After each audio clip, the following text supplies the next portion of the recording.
Welcome back to Stu's Structures. I am Mark Stewart, your favorite ferroequestrianologist, and we're here to continue working on scratch building the freight house in Grafton, West Virginia on the B&O Railroad. So stay tuned.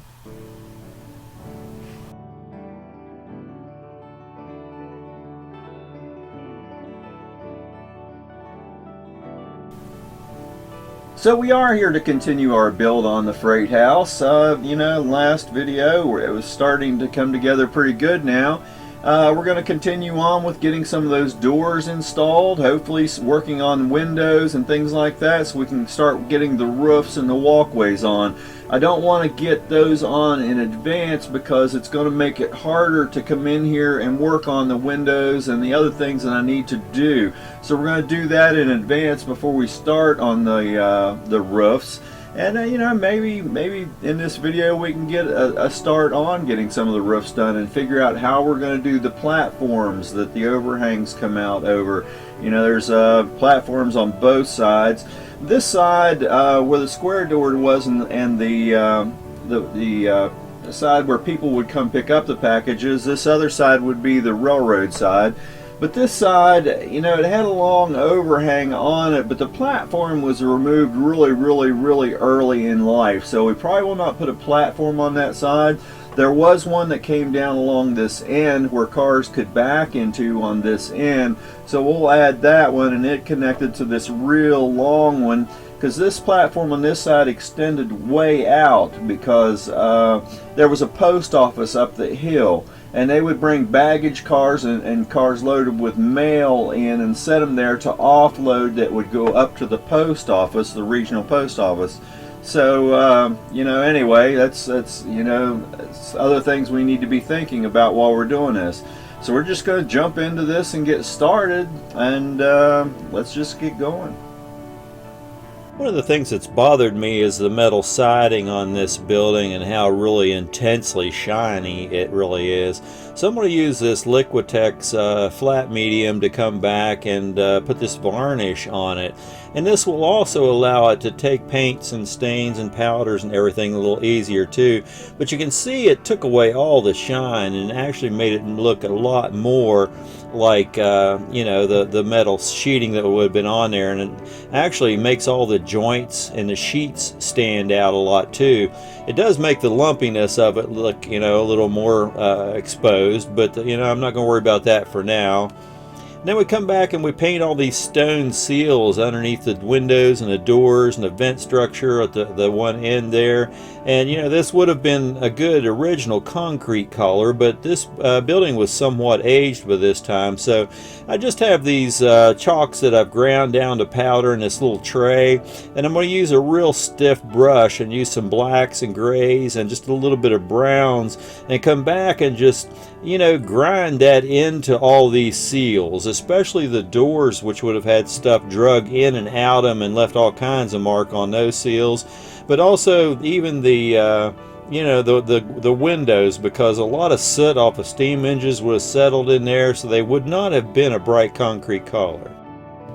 Another little thing I want to add on here is this vent that is under the second story eave at the top up here. It's just a little tiny vent, but it's just a neat little detail that I want to throw on. So I just cut a piece of paper, and then I use that real thin sign to cut a square, and then cut the center out of the square to about the size of the vent that I wanted it to be. And then what I'm going to do is just come back here and glue that square on top of the paper, and then trim the edges of the paper down to match the square of the plastic. And then I just come through and put a small 3 or 4 knife cuts across the paper, and just use the knife blade to kind of open those up so that it looks like vents.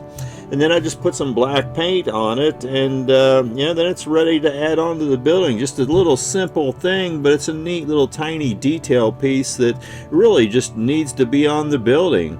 And here you can see once I've glued it on, it's just a tiny thing, but it's just another little piece of the puzzle that's done and out of the way. Now the doors, I showed you how I made these doors in the last episode, and you know, I didn't quite finish all of them. I had a good start on all of them, so I came back here and went ahead and just finished all the various doors that I needed for this, and got everything all glued and put together. And I did have to use some serious weights on these as they dried too. The wood just wanted to warp on me. But I came back and used a nice thin wash to get down in all the cracks really good of the wood that I ascribed at the angles. And then came back and put a layer of black paint on everything, and it allows those lines to show up pretty good. You know, if you're up close and personal, this picture doesn't really do it justice, but at this point, you know, I'm going to go ahead here and add angle to the sides of the doors that's flush out with the face, because the paint will not adhere when I glue it inside the walls very well. So this allows me to get a good glue surface when I mount all these doors in the building. And then this is just a shot of, you know, the doors in and complete, and we're just one step closer to having, you know, the major walls done. I mean, once the windows are in, this is just, you know, going to look really good. Now the second story windows, there were two of these windows that I needed to put some exterior trim on. This end one I had cut down for another building and then needed an extra one for this building, so it didn't have the outside trim pieces on it.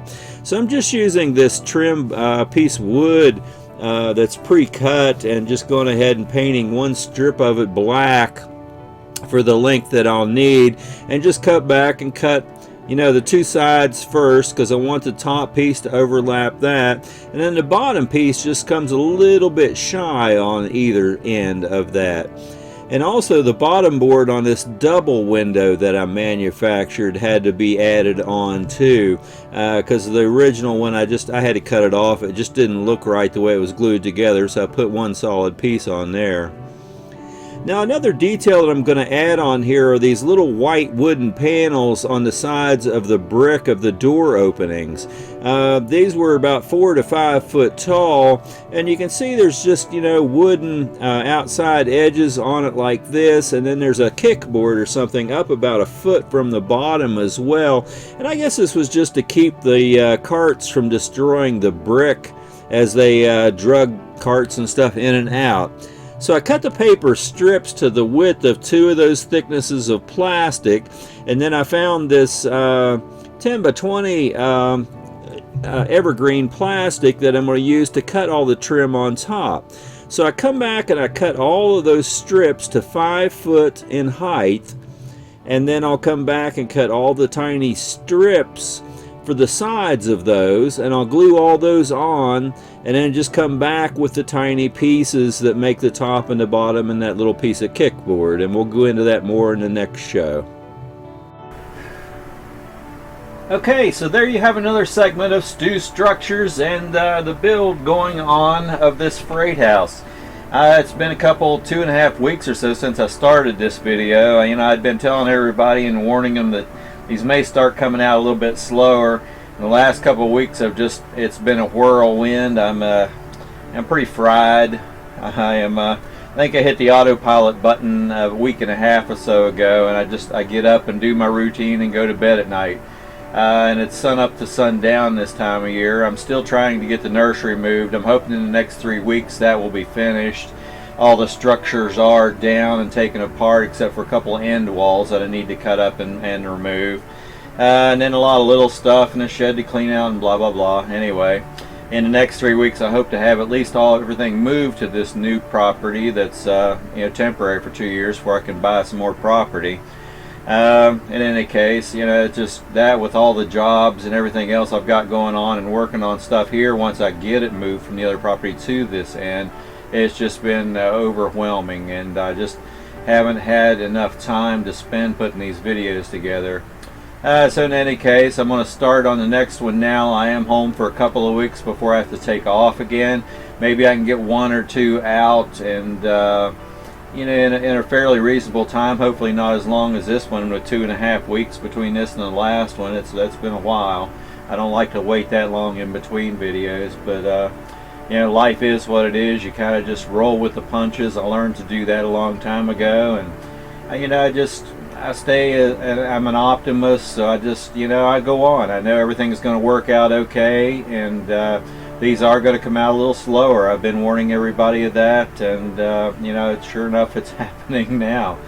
But in any case, we are making some strides with this freight house. In the next video, maybe we can get into the windows and get some other stuff done to maybe go ahead. I'm debating whether or not I want to mount it on a mini scene, because it has that stone wall behind it and all the brick or pavers and everything that come down that the cars drove on to come down that hill into it and everything. And there is some grade from where the building stops out to the track line. Even there is some grade.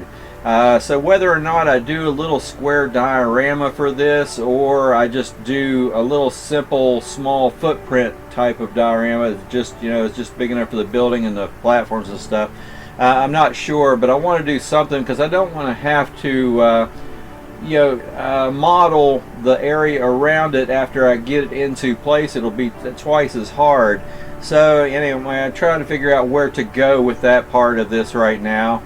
But we have a lot to work on the building, so I've got a little time to make up on my mind on that. We can go ahead and do roofs and a few other things before I really have to make that decision, so I'm going to debate on that one.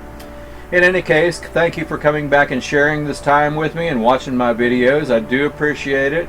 You know, I've got some good comments from some of you that you're trying to build buildings and things like that. That's what this is all about. I just want to show people that it's really nothing to be, you know, worried about or anything. It's not a hard process, but you're going to have to go through the process of learning and honing your skills and all that type of thing. Just start out with small, simple structures and work your way up to more complicated structures. Or jump right in with both feet into the complicated stuff, whatever you want to do. Just be aware that, you know, like you see me, there's going to be issues that come up that you have to deal with, and you just deal with them, and you make a decision, you do what you can do, and you move on to the next part of the project. So in any case, if you like these videos, hit the subscribe button below. I try to put these out fairly frequently, and we've got a lot of buildings to build for this area that I'm eventually going to model. There's some really nice complicated buildings coming up in the near future too. Hopefully it'll only take a few more videos to finish this one up. But in any case, right beside that subscribe button down below, there's a little bell icon. If you click that, then you'll be notified every time I have a new model railroad production like this coming out. And you know, we do throw some odds and ends in there for the time being. I'm working on a few other things to kind of fill gaps every once in a while, and it's just, that's time consuming too, and I haven't had enough time to go finish some of that, or I would have had a different type of video out last week, but maybe I can get a couple of those put together as well. So in any case, you know, it's summertime. A lot of people kind of slow down on their trains through the summer. But I know there's a lot of my friends on here that have channels and stuff that are just continuing right on along, and you know, it's a good hobby. It gives you a break from reality, and it's really self-rewarding when you see the results of what you've built and put together and can run your trains on it. It's a lot of fun.